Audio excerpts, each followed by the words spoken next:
On this episode of Ask a Recruiter, why am I not getting feedback after applying to an online job posting? We will talk about it today.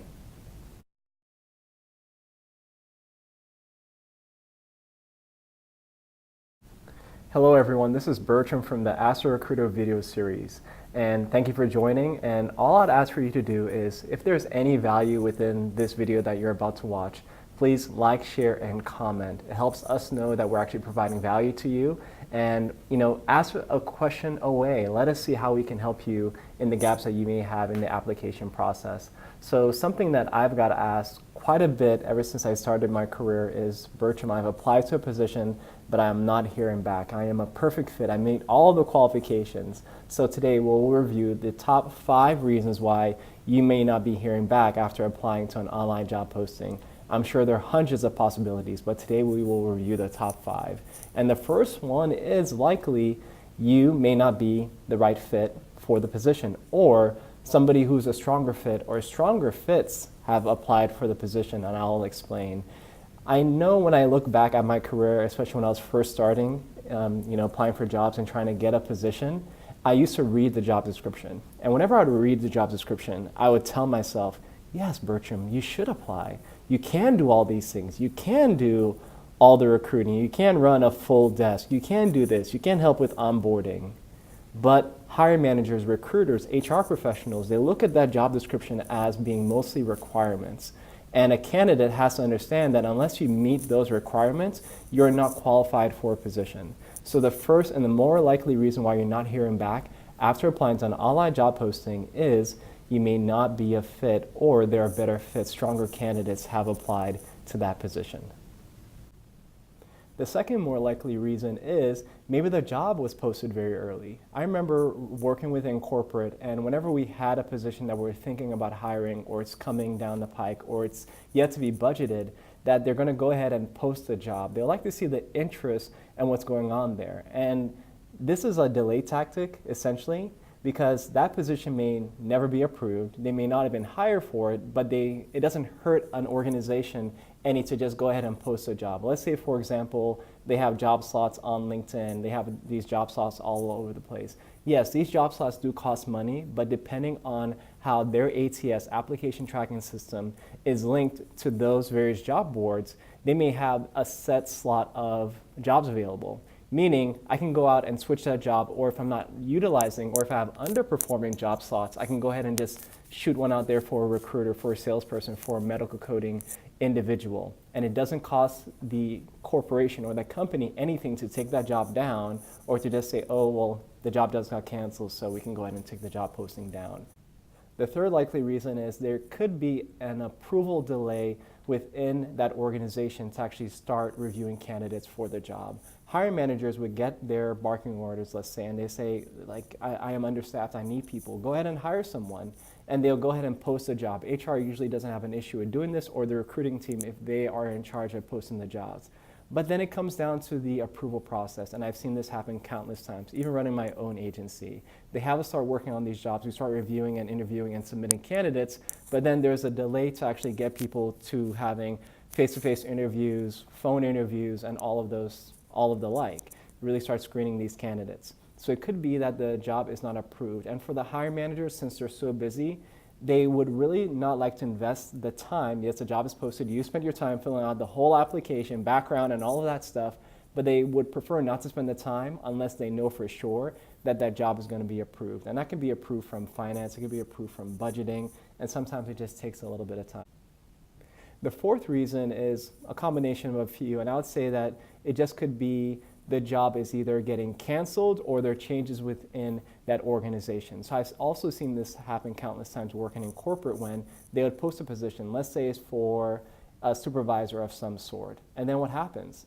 You definitely have outside interest, external from the firm, but you'd also have internal interest from employees that currently do work for that employer. So what's going to happen is they're also going to get a chance to apply and also screen or talk to the managers. And since it's a small team, they happen to know who these individuals are. They start reaching out directly to these folks. So yes, the job is posted, but the organization may take some time to talk with those candidates.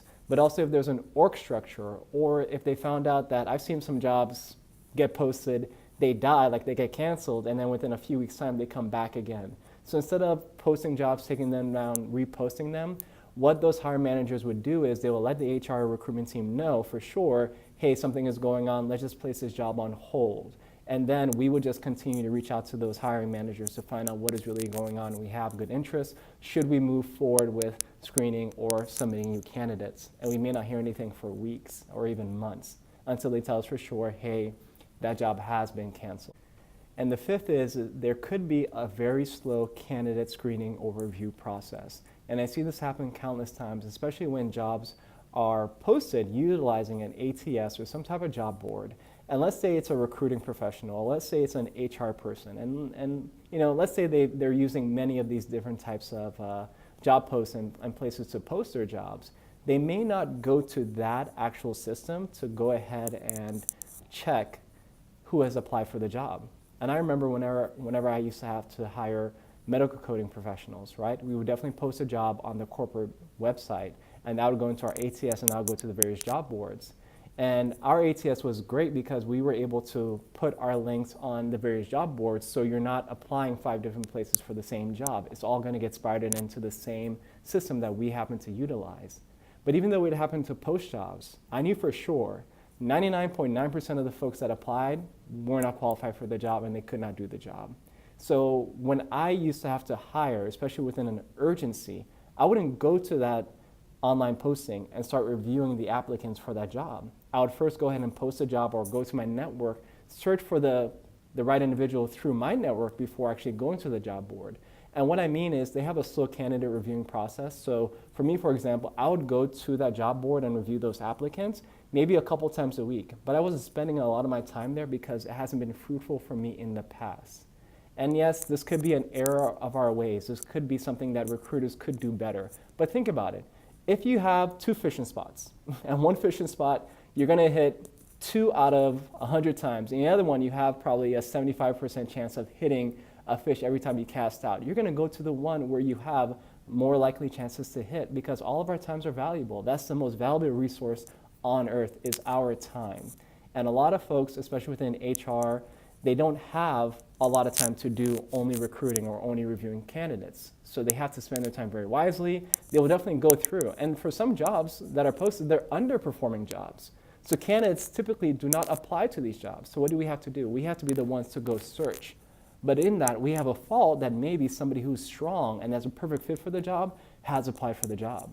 So it's just something that a recruiter needs to be always on their toes, or that HR person always on their toes. Remember to go back to that job posting. And even though it may not be the best place for you to find those ideal folks, to go back and just review those applicants and see if there's somebody that you're missing. And from my experience, I would say that those are the top 5 reasons why you may have a little delay or you're not hearing, really timely feedback on your application. And as I said, there could be hundreds or thousands of reasons why you're not hearing back. Those would definitely be the top 5. One tip that may be able to help you is to get a contact at that organization, either within HR or if they have a recruitment or a talent management team. Reaching out to that individual and just saying, hey, I'm not trying to be pushy, but my name is Bertram. I've applied to this position. If you would happen to just take a look at my application and let me know if it's still within process, that would be great and fantastic. A lot of times the recruitment or the HR teams may depend on the ATS to send out communications. They do have this function. So for example, if the job has been canceled and they go ahead and close it within the ATS, everyone who has applied or still in the running for the position will get an email automatically saying, thank you for your interest, but this job has been canceled. But it doesn't always mean that that always happens. And what I mean by that is just because they close a job or sometimes they put it on hold, an automatic email doesn't automatically go out all the time, or they could turn that function off because they may have some strong candidates under final consideration.